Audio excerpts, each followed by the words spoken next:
Said Akil Siraj. Kepada yang terhormat Profesor Dr. Kiai Haji Said Akil Siraj, waktu dan tempat kami persilakan. Assalamualaikum warahmatullahi wabarakatuh. Bismillah, alhamdulillah, wassalatu wassalamu ala sayyidina wa maulana Muhammad Rasulillah wa ala alihi wa sahbihi wa man tabi'a sunnatahu wa jama'atah min yaumina hada ila yaumil ba'ts wa naqd. Hadratul masyayikh al-muhtaramin, ashab al-ma'ahid, gedongan, buntet, babakan, bedagerep, hafizakumullah, ashabatul qisufiyah al-mu'tabarah, al-mukarram sahibul fadilah, akhil aziz, Kiai Haji Dr. Marzuki Mustamar, bodolan Ketua PWNU Jawa Timur, protolan, wabil khusus Akhil Aziz Al-Akbar Kiai Haji Abu Bakar Muhtaram Atullah Baqawah terkenal umat, Pak Bupati Kiai Haji Imran Rosyadi, sebenarnya Kiai jadi Bupati jadi nggak dipanggil Kiai. Para tamu undangan, sadati wa sayyidati, anisati ashabi wa jumala'i, abna'i wa banati, ayo hudur. Wow, kamu nyebut anaknya Nabi Yakub hebat-hebat. Arane masuk arane. Rolas, jumlah rolas.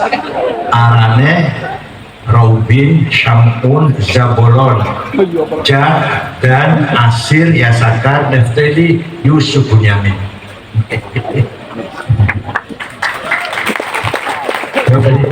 Raubin, Syamun, Zabolon, Yahuda, Levi, Jah, dan Asir, Yasakar, Neftali, Yusuf, Bunyamin. Nah, itu anaknya Nabi Yakub.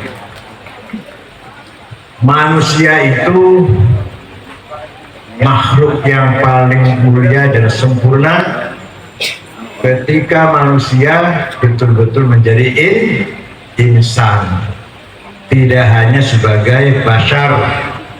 Kalau bashar yang bersifat fisik, materi, bersifat jasad, bashar sebenarnya tidak layak dikomentari. Ganteng, cantik, tidak layak dipuji, karena itu khalqullah, tidak ada intervensi dari siapapun. Maka saya nggak setuju kalau ada Miss Universe, lomba kecantikan. Kenapa? Kalau lomba kecantikan yang menang pasti Eropa, Afrika pasti kalah. Saya paling tidak setuju kalau ada Miss Universe. Ada anaknya Pak Matori Abdul Jalil, Gus Fahmi. Tapi kita bisa mulia dari sisi insan. Kenapa insan itu mulia? Karena insan membawa amanah. Bawa apa? Inna aradnal amanata 'alas samawati wal ardi wal jibal fa'abayna ayyahmilnaha washfaqna minha wa hamalahal insan innahu kana zaluman jahula. Saya tawarkan amanah kemuliaan amanah ini dari Allah, penghargaan dari Allah. Saya utarakan pada langit, bumi, gunung, semuanya menolak karena takut tidak mampu menjalankan amanah tersebut. Berat amanah. Manusia sampai hati pesek-pesek nih, ireng-ireng pesek-pesek, desak-desak, menerima wahamalahal. Padahal manusia itu punya potensi doluman, sangat kurang ajar. Bukan hanya kurang ajar, sangat kurang ajar. Kalau kurang ajar dolim, kalau dolum kurang ajar pol. Jahulan, sangat bodoh. Kalau jahil bodoh, kalau jahul bodoh pol. Jadi kita manusia makhluk yang mulia. Kenapa mulia? Karena kita diberi kemuliaan oleh Allah, amanah. pertanyaannya, matilkal amanah allati ardahullah ala alam warfaduha wa hamalaha insan. Amanah apakah itu yang langit bumi gunung menolak tapi manusia menerima? Ada dua. Ada berapa? Ada berapa? Satu, amanah ilahiyah samawiyah muqaddasah. Amanah dari Allah, dari langit suci. Siapapun tidak bisa nambahin, tidak bisa ngurangin. Hatta Rasulullah tidak bisa ngurangin, tidak bisa nambahin. Apa itu? Agama. Apa? Agama isinya dua, akidah dan syariat. Maka pertama amanah yang melekat pada diri kita adalah bagaimana kita mengemban amanah diniyah, memperjuangkan, mengembangkan, mendalami, mempertahankan, memperluas agama kita. Itu amanah muqaddasah ilahiyah samawiyah. Akidahnya ayo kita pertahankan Ahlussunnah wal Jamaah. Sebenarnya semua mazhab Islam itu dalam rangka membela akidah sebenarnya. Mau Jabariyah, Qadariyah, Mu'tazilah, Murji'ah, Jahamiyah, Syiah, Khawarij, nawaitunya itu membela akidah, nawaitunya. Tapi yang paling muwafaq, yang paling benar insya Allah adalah mazhab Ahlussunnah wal Jamaah. Lahirnya mazhab itu karena demi bela akidah. Jangan katakan kafir, enggak. Mu'tazilah, Syiah, Khawarij enggak kafir, enggak. Semuanya dalam rangka membela akidah. Hanya ada yang kita terima, ada yang tidak. Kita menerima mazhab Ahlussunnah wal Jamaah, yaitu mengikuti Imam Abil Hasan Al-Asy'ari yang wafat tahun 324 Hijriah, bahwa Allah punya sifat yang wajib berapa? 20. Yang keras sampai berapa? 20. Yang mustahil? 20. Yang wajib nomor 1? Roh, telu, apa? 5, 6. Jadi semua jamaah gampang, harus apa nih?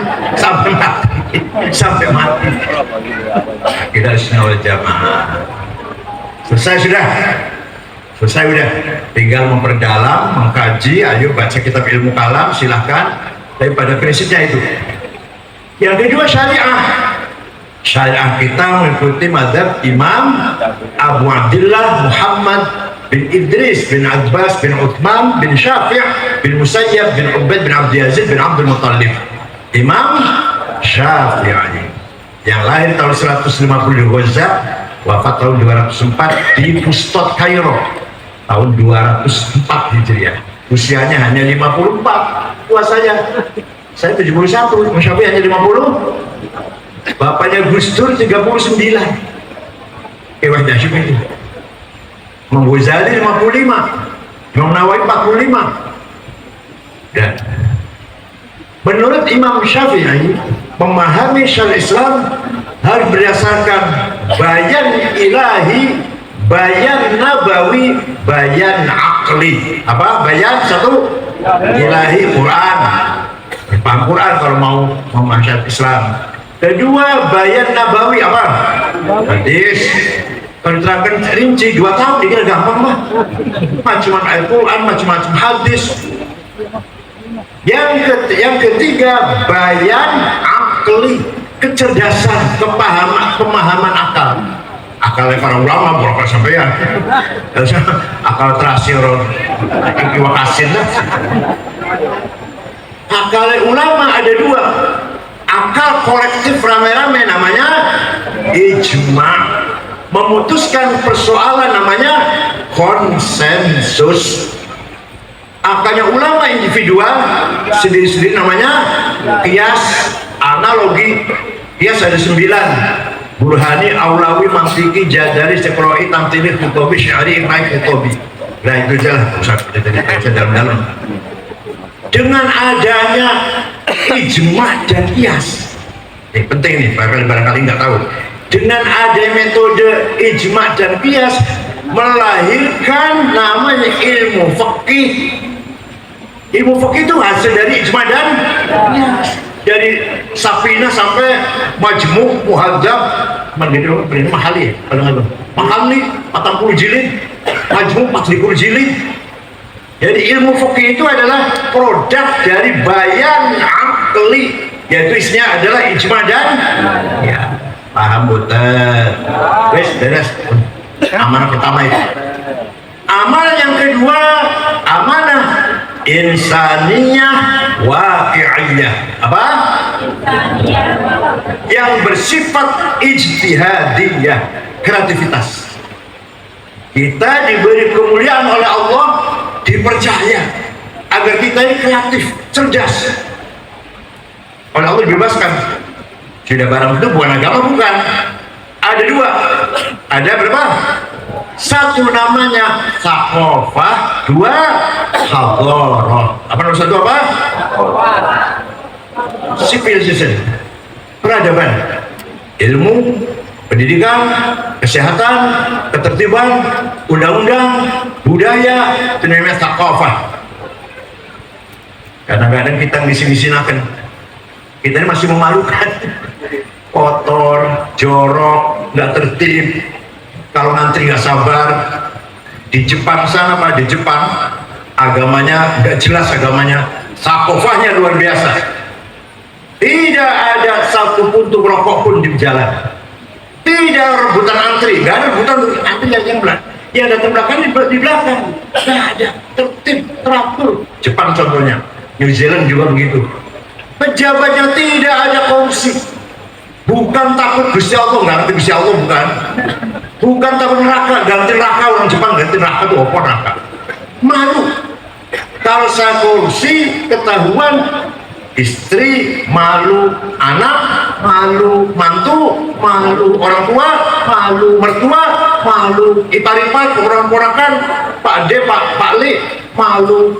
Jadi kalau saya korupsi malu, bukan dosa, neraka, enggak. Yang punya gitu malah tukang korupsi malah takut neraka, takut Gusti Allah, malah korupsi. Orang Jepang nggak takut Gusti Allah, nggak takut neraka, tertib, bersih.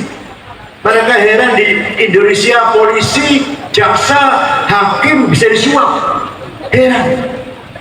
Indonesia hakim bisa disuap, jaksa bisa disuap. Heran orang Jepang. Polisi bisa disuap, saat tempel. Heran. Itu namanya sakofahnya sudah maju namanya. Apa namanya? Agamanya, amanah yang pertama tadi agama gak jelas orang Jepang. Tapi sakofahnya sudah maju. Sakof, terutama pendidikan. Sudah disinggung banyak oleh kamu tadi. Mari kita jangan ketinggalan. Ya Allah, kita ini cuma bisa memakai listrik. Yang bikin listrik bukan kita. Pakai mobil, walaupun mobil bagus, yang bikin mobil bukan kita. Pakai iPhone, Google, YouTube, Instagram, ya kita yang bikin. Kita yang bikin, bukan.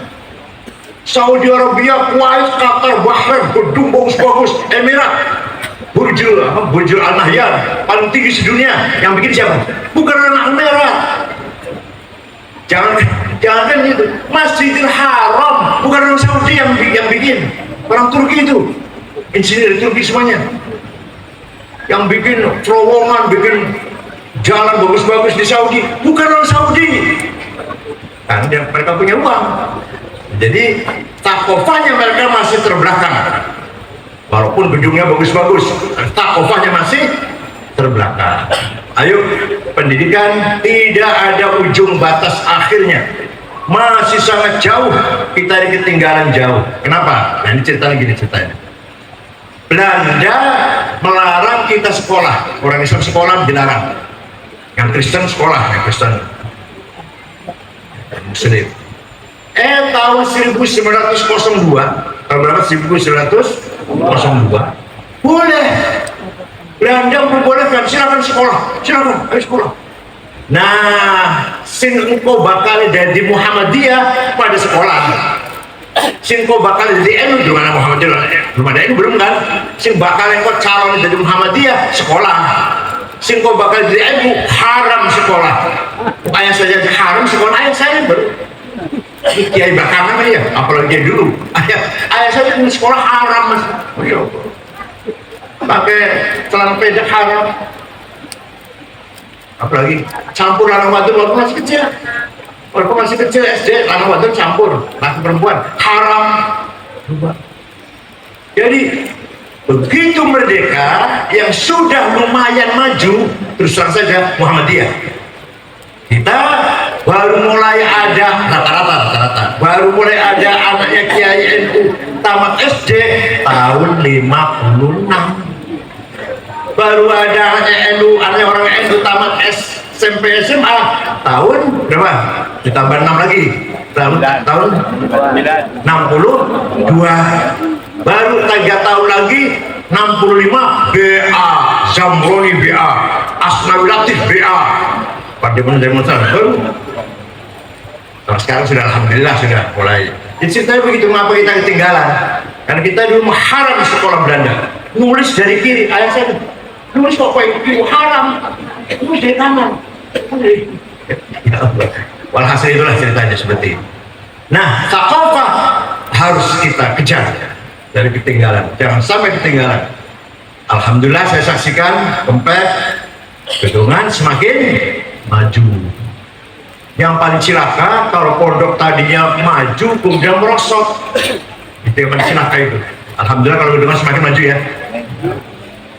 Wa syarrul alamin dzawu khamuli idza fakhartahum dzakarul jududa wa khairun nasi dzu hasabin qadimi aqama li nafsihi hasaban jadida idza mal jahlu qayyima fi biladi ra'aita usudaha musikhat quruda. Itu juga terjemah enggak? Bisa ngerti kan? Terjemah. Wasyarul alamin, sejelek-jeleknya orang hanya mengandalkan bapak tua. Saya cicitnya Kiai Said Gedongan, Kiai Said alim, sakti, tegas, keras, saya cicitnya. Itu toh yang jadi andalan. Saya turun Gunung Jati. Gunung Jati Sunan, ente gombalan. Gombal serbetnya serbet meja, serbet WC. Bahasa itu hebat, ente cicitnya, bu, derungawan. Paham betul. Jadi wa khairun nasi dzu hasabin qadimi aqama nafsi hasaban jadida. Sebaik-baik manusia turunannya orang besar, dia pun jadi orang besar. Gus Dur besar, putranya Kiai Wahid Hashim besar, cucunya Mbah Hashim Asy'ari besar. Mbah Hashim, Kiai Wahid, Gus Dur, tiga-tiganya orang besar semuanya. Bukan hanya mengandalkan bapak tua atau nenek moyang. Paham betul. Idza mal jahlu qayyima fi biladi ra'aita usudaha musikhat quruda. Kalau ada pesantren tadinya maju besar, di sini ngaji Jamu Jawame, sini ngaji Ihya, sini ngaji Ibnu Katsir tafsirnya dulu, sekarang sepi, bubar satrinya. Itu artinya macane jadi monyet. Mudah-mudahan gitu kan tetap macan lah, walaupun cilik-cilik, belum cilik-cilik. Alhamdulillah, tempat walaupun cilik-cilik macan kabelan.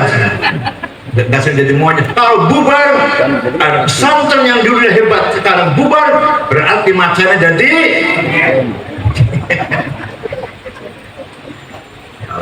Pun, itu namanya thaqafah. Yang kedua, dikasih tahu saja. Kalau saya cerita bagaimana dulu orang pinter-pinter, Masya Allah, dokter pertama yang menyelidiki penyakit cacar Al-Hisbah, Abu Bakar Ar-Razi. Orang pertama menemukan menggagas matematik, Jabir bin Hayyan.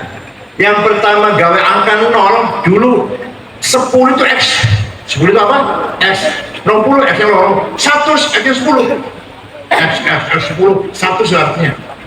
Abu Yusuf Al-Khwarizmi pertama kali orang menggagas 0, 10 100, 100 100, 1000 1000.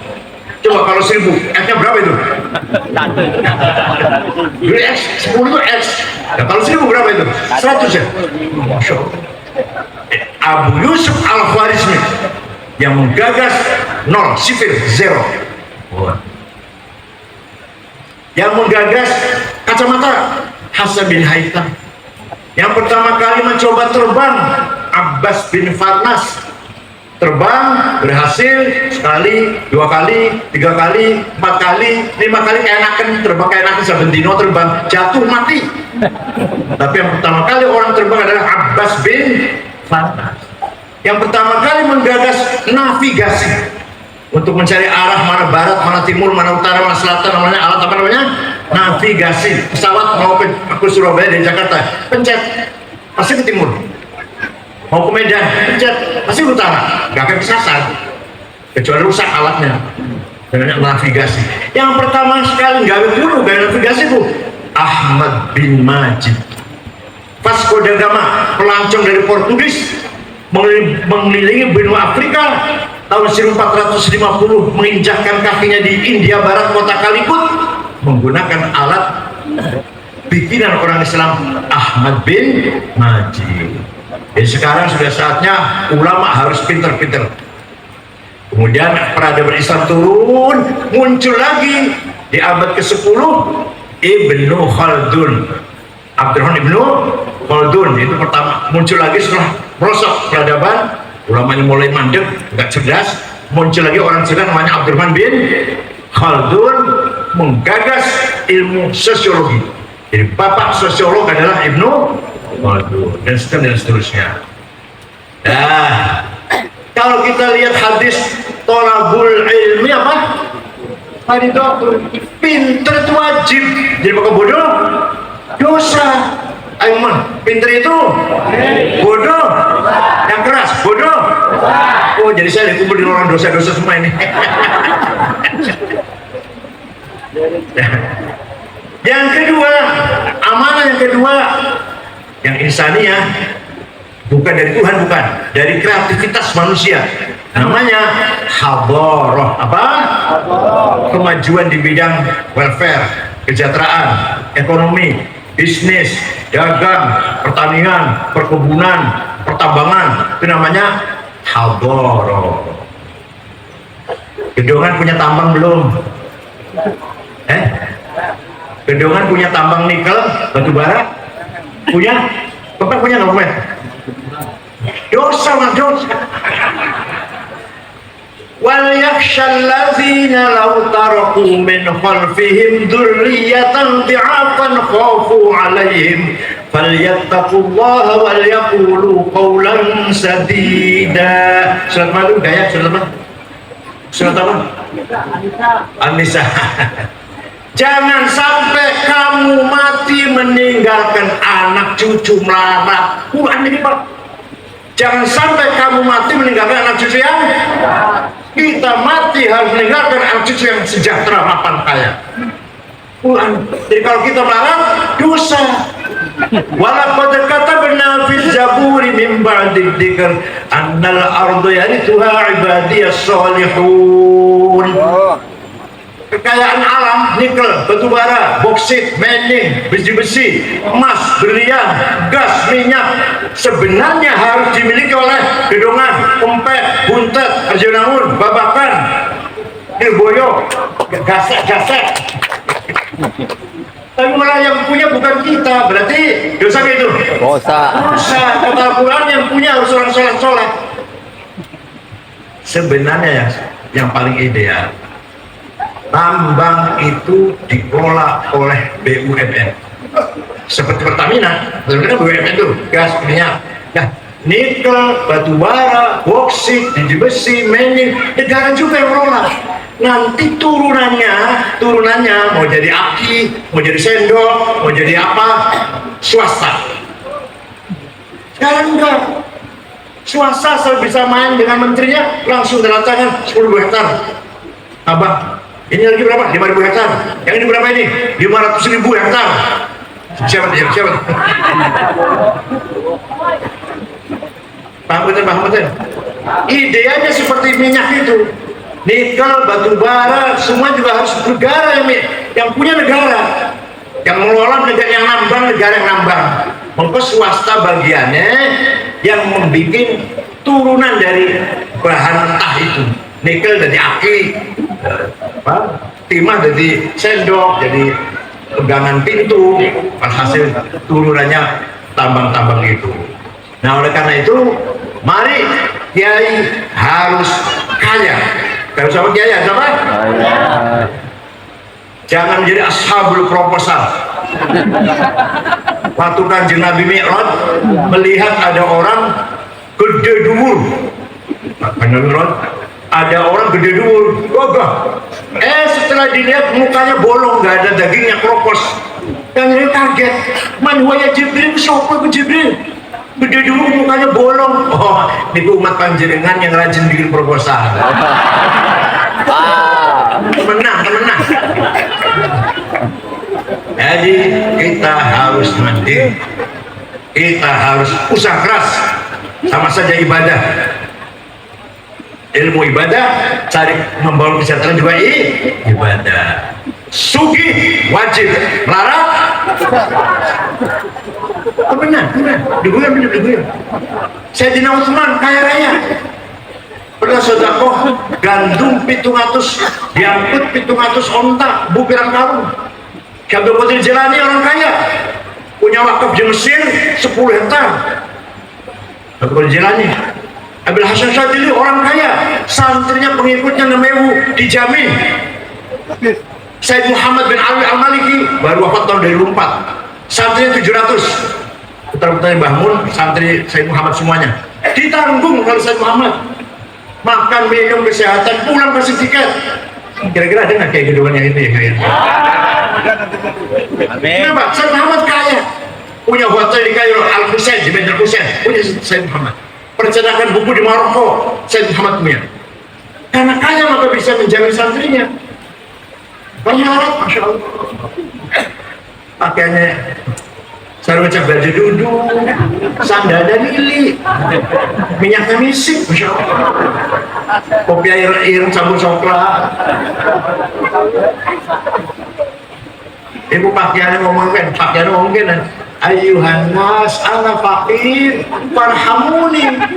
Wahai masyarakat, saya kiai melarat, farhamuni. Kalau pakaiannya tas yang digambar itu untuk ecola, delsi, samsorat, duduk. Anak tulisan pojok, musyawarah masuk ulama kabupaten.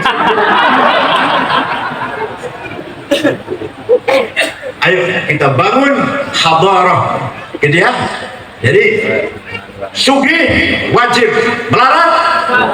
Nah, jadi ini sudah kita angkat untuk dosa-dosa kami.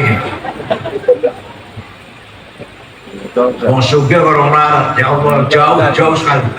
Pada sholatnya, podo maca Qur'annya, podo wiridnya, podo istighosahnya, yang sugih, zakat, infak, jariah, sedekah, wakaf, hibah, nazar, sing melarat. Tiap tahun haji, furoda. Haji sekarang asal bayar 350 juta berangkat. Gak mati lagi, namanya furoda namanya. Ayo, saya melarat masa besar, mau sugih bisa. Tiap bulan umroh. Melarat. Jadi sudah melarat bagus sugih. Bagus sugih. Yang terakhir sebenarnya bukan nggak begitu penting juga sih, tapi nggak begitu penting sebenarnya. Apa? Amanah sia-sia. Apa? Sejak orde lama, orde baru, dan sekarang yang namanya orang santri itu di pinggiran, marginal, nggak pernah memegang tampil yang menentukan kebijakan selamanya. Sejak Soekarno, Pak Harto apalagi sampai sekarang kita ini marginal. Jangan harap partai Islam menang, nggak akan menang. Ya, untung kursinya tambah, untung lah. P3 lolos, alhamdulillah P3 lolos. PKB kursinya tambah, alhamdulillah. Tapi jangan mimpi PKB menang, jangan mimpi PAN menang, jangan mimpi P3 menang nomor 1. Nggak akan. Selamanya, sejak dulu sampai sekarang, antara santri dan non santri terjadi suraatil hadariyah, class civilization antar santri dan santri. yang bukan santri Pak, yang bukan santri pasti disenangi santri. Hanya disenangi macam-macam. Kalau nemen disenangi, nemen sengit, ya simpati gitu aja lah. Tapi orang yang bukan santri pasti benci santri. Benci ada yang nemen, ada yang tidak. Kalau santri, insya Allah kita selalu istiqomah, terutama di Jawa bagian utara, Banten, Jakarta, Cirebon, Rembang, Lasem, Gresik, Surabaya, ya kan? Itu kan itu nih. tapi turun Banten ya, turun Banten gimana nih? Turun Banten tapi nih, turun Banten. Ya, Tegar, Pekalongan. Pokoknya kalau yang namanya santri ya santri lah. Abdullah, Muhammad, Ahmad, Mustafa, senajan Bukit Rubelius lah, namanya santri namanya. Kalau sudah kidul, namanya gitu loh, saya sendiri namanya Selamanya orang yang tidak santri dendam pada santri, karena hilangnya Majapahit dikalahkan oleh Demak. Dari situ mereka nggak akan lupa. Hilangnya kebesaran Jawa dikalahkan oleh Demak. Surodiro Joyoningrat lebur dening panas tuh kejayaan orang Jawa kalau doanya santri dulu tapi kalau santri sekarang drobos itu doanya sama, bacanya sama. Kalau kiai dulu mujarab, kalau kiai sekarang drobos. Itu tadi tuh sebabnya kesering bikin proposal doanya gak mujarab. Jadi tapi bagaimanapun kita orang santri, bagaimanapun ayo kita perjuangkan berhasil meraih politik dengan takofah santrinya, takofah ma'hadiyah, takofah pesantren, peradaban cara berpikir pesantren. Paham betul? Alhamdulillah di Indonesia ini kita luar biasa, punya budaya yang luar biasa. Pengajian itu Tengah nggak ada, putra-putra pengajian. Ada Maulid Nabi tadi di pusat, di Mesir dipusatkan di apa? Di Idrisia itu, di Adarisa, apa namanya? Adarisa ya. Darosa, kumpul KB. Sekali itu saja. Di sini siap RT Mudan. Ya, mau balik sampai habis tanggalnya. Cing pinter sih, agak pinter ya Allah, semuanya laris semuanya. Sambil melayani masyarakat maulud dan syukuran, Isra Mi'raj, nuzul Quran, hal bihalal, tahun baru Hijriah. Ya Allah, sunatan pengajian, kawinan pengajian. Di Timur Tengah nggak ada. Gaya pesantren dengan gampang. Di Timur Tengah nggak gampang. Di Saudi mau bikin pesantren, sampai bonyok nggak akan bisa. Nggak bisa. Izinnya nggak akan kuat. Di kita di sini membuat pesantren. Ada apa lagi? Sowan yang kiai, guru-guru sowan yang kiai. Hanya di sini di Indonesia. Di Timur Tengah paling setahun 2 kali. Di kita nggak hanya setahun 2 kali. Tiap saat sowan orang kiai. Gimana? Ini namanya Islam Nusantara. Nih, kalau mau cerita dikit. Tahun 1914, semua wilayah negara Islam dikangkangi oleh penjajah. Inggris jajah Irak, Mesir, Sudan. Libya jajah Libya, Italia jajah Libya, Prancis jajah Suriah, Lebanon, Aljazair, Tunis. Khalifah Ottomania di Turki, la haula wala, nggak bisa apa. Wilayah ini dicaplok oleh penjajah. Indonesia dijajah Belanda. Khalifah Turki ngangkat tangan. Wes. Kiai Hasyim Asy'ari mempunyai prediksi nubuat, mempunyai waskito. Ini nanti khilafah akan bubar. Sistem khilafah akan bubar. Kalau nanti sistem khilafah bubar, akan berdiri negara sendiri-sendiri. Indonesia, negeri Jawi, Indonesia lah, negeri Jawi ini. Kalau nanti jadi negara sendiri tanpa ada sentral, di mana khalifah nggak ada, jangan menjadi masyarakat yang tidak semangat beragama, sekuler, kalau bahasa kamu sekuler, aja sampai tidak semangat beragama. Maka Kiai Hasyim Asy'ari menerima kenyataan konsep negara nasionalisme, negara nasional kebangsaan, bukan negara agama, tapi negara nasionalis yang religius. Maka Hasyim Asy'ari tahun 14 menghentikan hubbul waton minal, terjemahnya apa itu? Nasionalisme bagian dari iman. Anda nasionalis harus beragama, Anda beragama harus nasionalis. Betul. Tahun 1924 khilafah di Turki bubar. Terakhir khalifahnya Abdul Majid dibuang ke Jerman sekeluarga. Yang membubarkan namanya Mustafa Kemal Atatürk. Berdiri negara Turki modern, nasionalis, sekuler. Nama nggak boleh Arab. Kita ini bukan orang Arab, kita ini orang Turki. Muhammad nggak boleh Mehmet. Khadijah nggak boleh Cetice. Ya, Ali Alija, Ayub Eop. Kita ini bukan orang Arab katanya. Kementerian Haji dan Wakaf dibubarkan oleh Mustafa Kemal Atatürk. Mau haji terserah, mau enggak terserah. Negara tidak memfasilitasi. Dilarang pakai kopiah putih di luar masjid, paling Kamis. Dilarang pakai sound system. Malah di Ankara, ibu kota baru, pindah dari Istanbul ke Ankara, ibu kotanya, adzan pakai bahasa Turki.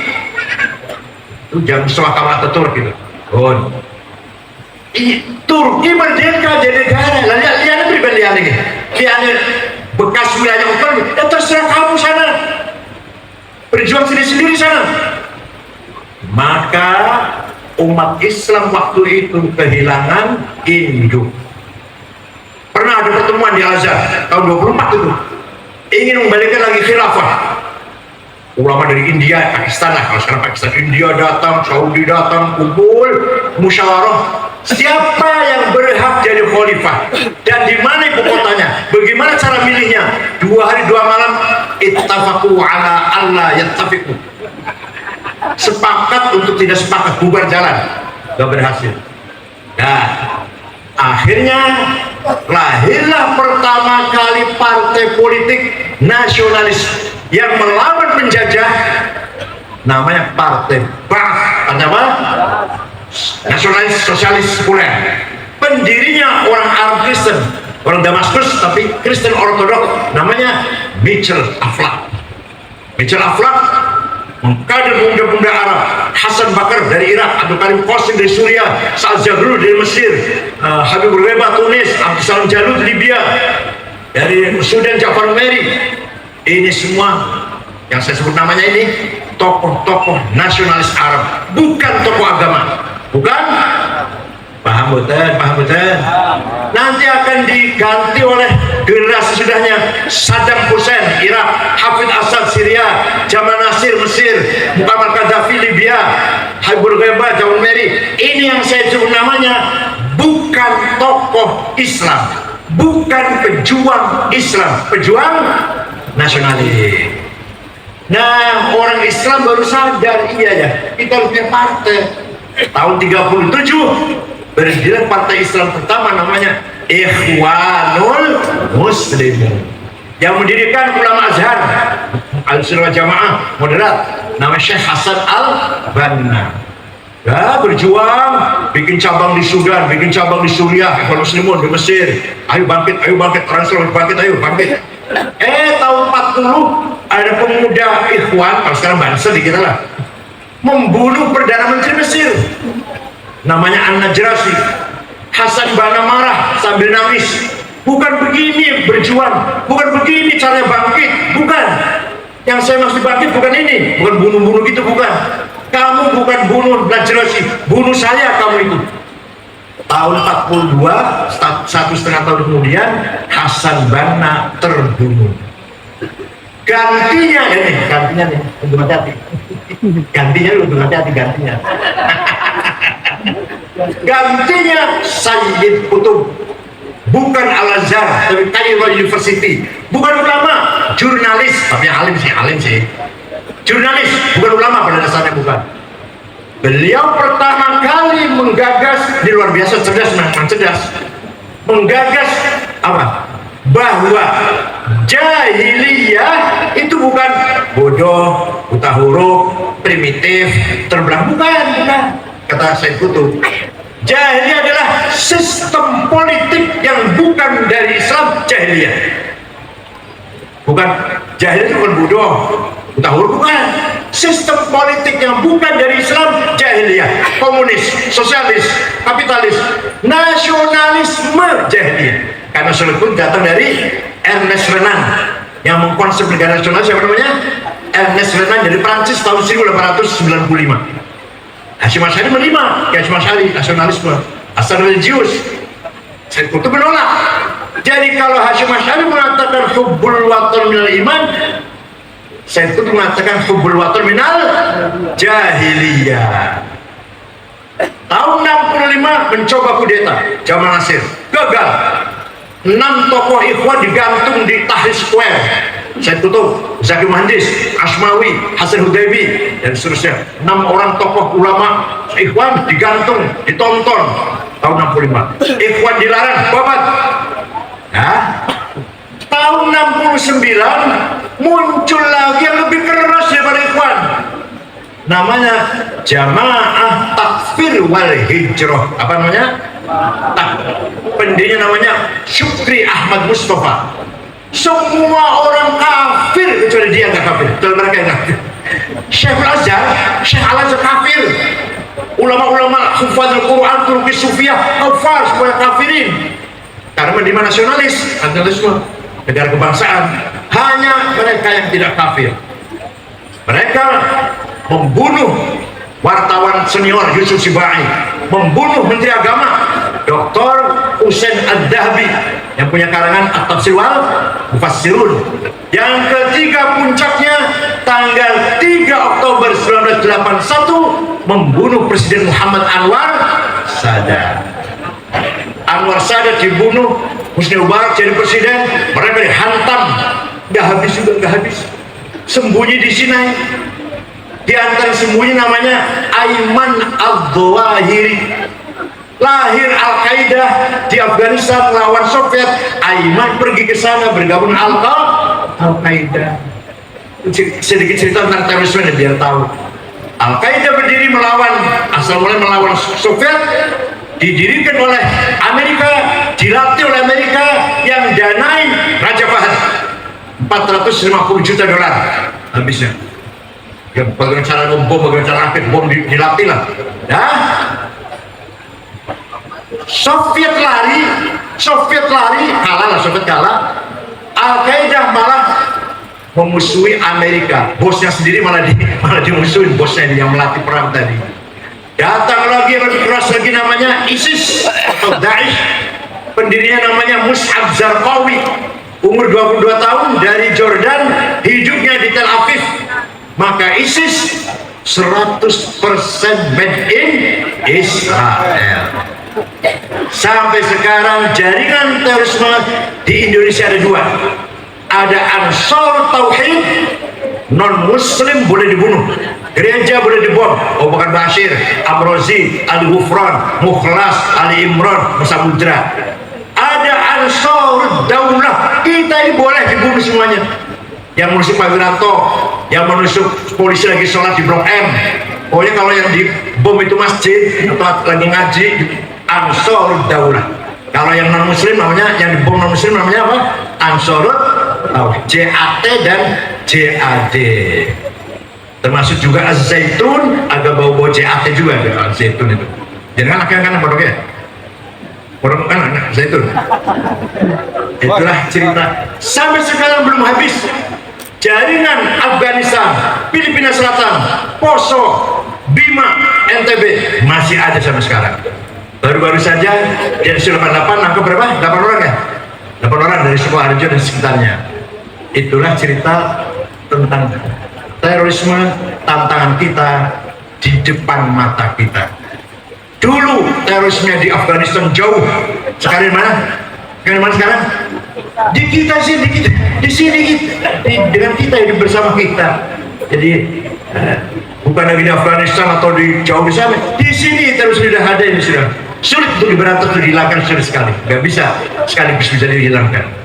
Oleh karena itu sekali lagi hal-hal yang seperti ini perlu apa tadi untuk menghadapi tantangan itu apa tadi takwa, amanah, sia-sia, paham betul? Wala tahinu wala tahzanu wa antumul a'launa in kuntum mu'minin. Surat apa ya? Surat apa ya? Wala tahinu wala tahzanu wa antumul a'launa in kuntum mu'minin. Kamu jangan kalah, kamu jangan di bawah, harus di atas. Antum a'laun, menang. In kuntum mu'minin, kalau Anda betul-betul orang beriman. Jadi menang itu wajib, kalah sing keras jangan kerasa. Menang wajib, kalah sugi wajib larat, pinter wajib bodoh. Dosa tok sini. Mudah-mudahan dengan hal ini insya Allah kita masih semangat untuk membangun masyarakat Islam yang mutakof dan mutahadir, berperadaban dan bersejahtera, berkebudayaan. Wali Songo dulu cara dakwanya tasqifus sya'b, membangun peradaban masyarakat supaya bersih, bermartabat, ngerti aturan. Begitu cara dakwanya Wali Songo dulu. Oleh karena itu kiai-kiai pesantren kalau bikin pesantren nggak terkenal namanya, gedongan, namanya Saidi aja, bapak kempet, babakan apa namanya? Babakan namanya apa? Al-Salvia, Tebuirun nggak terkenal namanya. Tebuirun terkenal desanya, denanya tambah beras, Sidogiri, Rembang, Sarang, Tegarejo, Cipasung, Arang, desanya yang terkenal, nama pesannya terkenal, nggak apa-apa. Itu menunjukkan betapa kiai-kiai dalam rangka tasqifus sya'b, memajukan peradaban di tengah-tengah masyarakat Indonesia. Tidak usah nama pesantren terkenal, yang penting desanya bisa terangkat. Orang semua tahu, orang Cirebon, Dramayu, Majalengka, tahu Kempet, tahu Buntet, tahu Gedongan, gak ada lantai, Babakan, tahu semuanya. Desanya yang diangkat, bukan nama pesantrennya. Syukron wa dumtum fil khair barakati wan najah. Wallahu a'lam. Wassalamualaikum warahmatullahi wabarakatuh. Waalaikumsalam warahmatullahi